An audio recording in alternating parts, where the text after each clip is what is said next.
Hag Sameach. It's Hanukkah. In just a couple of days, it will be the eve of Hanukkah around the world. And I just want to visit the idea tonight and remind you that the scriptures absolutely prove that the Messiah Yeshua was conceived on the eve of Hanukkah. So let's get started. The Feast of Dedication. Hanukkah is Hebrew for dedication. This historical event is recorded in the books 1st and 2nd Maccabees. Now, they are no longer in the canon of the Protestant Bible, but they were, and they still are in the Apocrypha of the Catholic Bible. But originally, the Maccabees story was contained in the Septuagint. That is when 1,000 years ago or more, the Tanakh, the Old Testament, was translated into Greek. It says in the book of Maccabees that this feast day will be on the 25th day of the month of Kislev. On the Hebrew calendar, that is the 9th month. Tonight I'm going to bring you the receipts, if you will, to prove that Yeshua was conceived on this very night. And so we must first take a look at the sacred calendar. Now here we have a picture of the sacred calendar from the Bible, the Hebrew Bible. Remember that the calendars were changed in the book of Exodus, chapter 12, when God established a new calendar. Before that, it was what was called the civil calendar, and it began at the evening and morning of the first day in Genesis chapter 1. But when God wanted to institute the feast days, the holy days for Israel, he changed the calendar. And they're the same months, it's just that they're flipped 6 months different. Now, on the sacred calendar, which is what we are referring to from the book of Maccabees, it mentions the month of Kislev. Kislev, as you can see, falls during the latter part of November and the first to the middle part of December on the Gregorian calendar. And this is when the Feast of Hanukkah occurs, according to the book of Maccabees. The prophet Haggai prophesied the conception of the Messiah. Did you know that? I had never heard that before.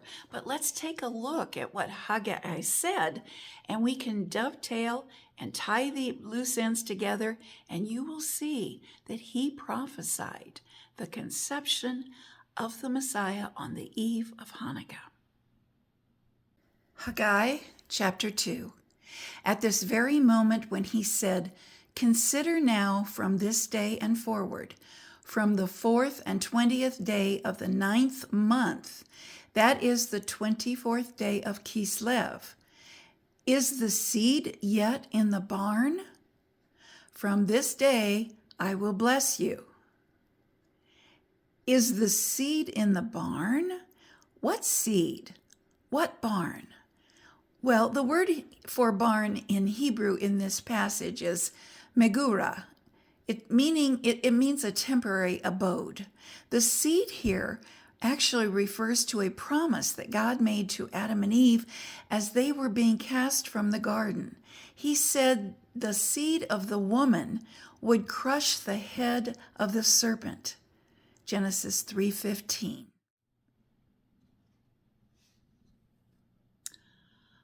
But women do not have seed. Their contribution to the reproductive process is the egg. The man provides the seed. However, to fulfill God's promise that the seed of the woman would crush the head of the serpent, and to fulfill the prophecy of Isaiah that a virgin would conceive and bear a child, Haggai knew what this entailed. He reiterated the promise that the seed would be housed in the megura, the temporary housing, and that it would take place on the 24th of Kislev, which is the eve of Hanukkah. Now we fast forward 165 years to the time of the actual conception of Yeshua. But first we must consider the conception of John the Baptist, and we will do this together by dovetailing, only I will put the chart up for you to make it easier rather than flipping back and forth in your scriptures, but I encourage you to do that on your own. 1 Chronicles 24 says this, "Now these are the divisions of the sons of Aaron. Thus were they divided by lot, one sort with another, for the overseers of the sanctuary and the governors of the house of God. The 7th division assigned to Hakaz, and the 8th to Abijah." Now dovetail over to Luke chapter 1. "There was in the days of Herod, the king of Judea, a certain priest named Zechariah of the division of Abijah." So we know that Zechariah is a descendant of Aaron, and he was assigned to his ancestor priests who were of the 8th division of Abijah. "And it came to pass that while he executed the priest's office before God in the order of his division, according to the custom of the priest's office, his lot was to burn incense." Now, dovetailing back to 1 Chronicle 24, it says, "They were divided by lot, one sort with another." So this is perfectly aligning with a mandate that God gave 1,500 years before. All right, let's go back to Luke chapter 1. "And there appeared unto him an angel of the Lord.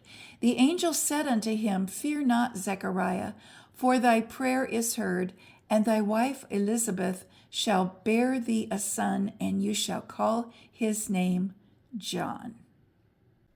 1 Chronicles specifically mentions the 8th division of Abijah.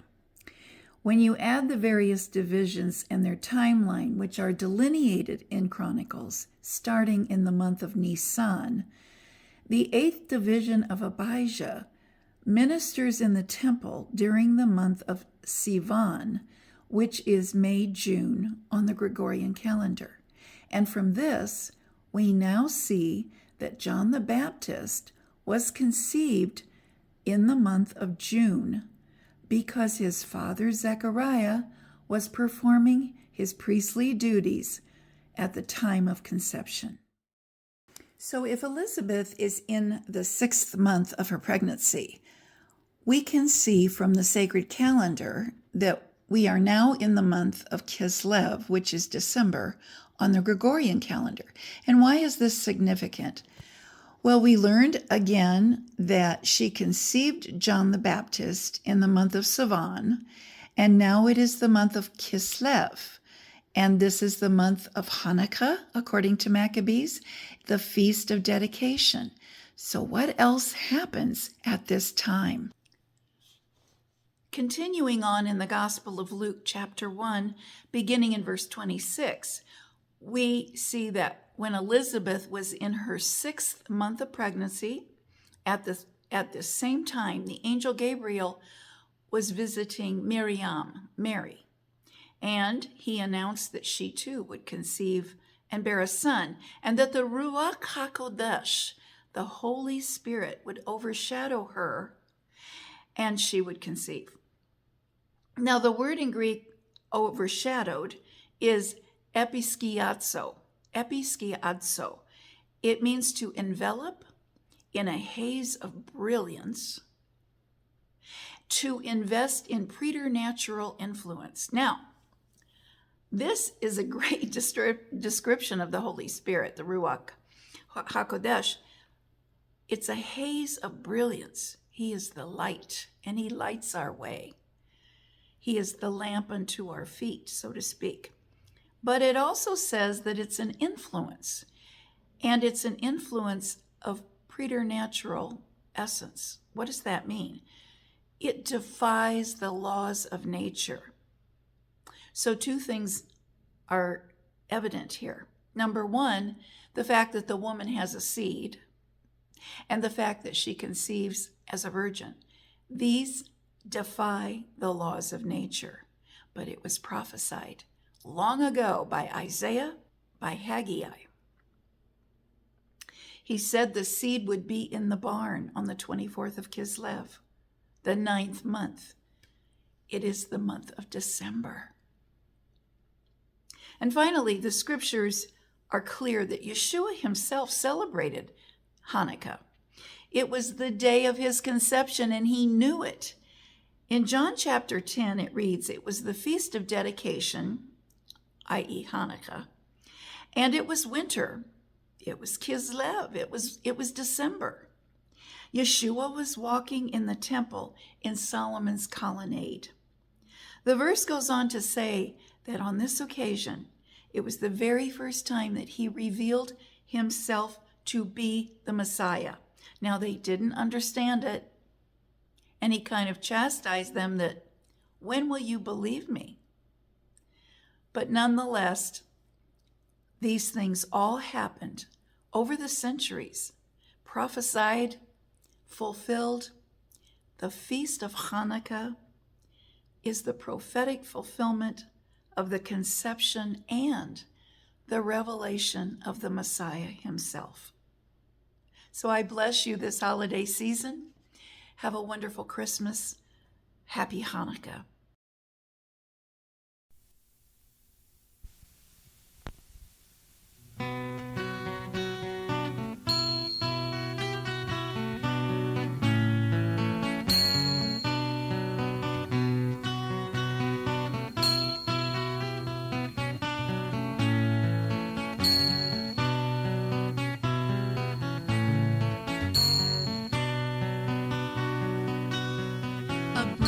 Of light is his menorah, the branch, a watchtower set in a field. Our great high tower, Migdal leader, his birthplace Micah still reveals. Oh yes, his birthplace Micah still reveals. Behold the man, the son of David, behold the son, the Nazarene, the shepherd priest, his staff a scepter in the menorah shaft. It can be seen in the menorah shaft. It can be seen. The shaft that holds all things together, branching off that sevenfold. A hammered piece is mighty lampstand, a branch of light made all of gold, a branch of light made all of gold.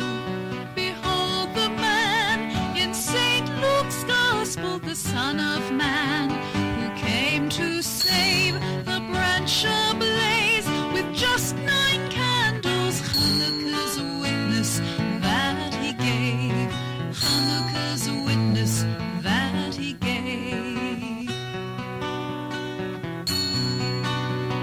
Can you see the lamp he's placed there in this gospel story unfold?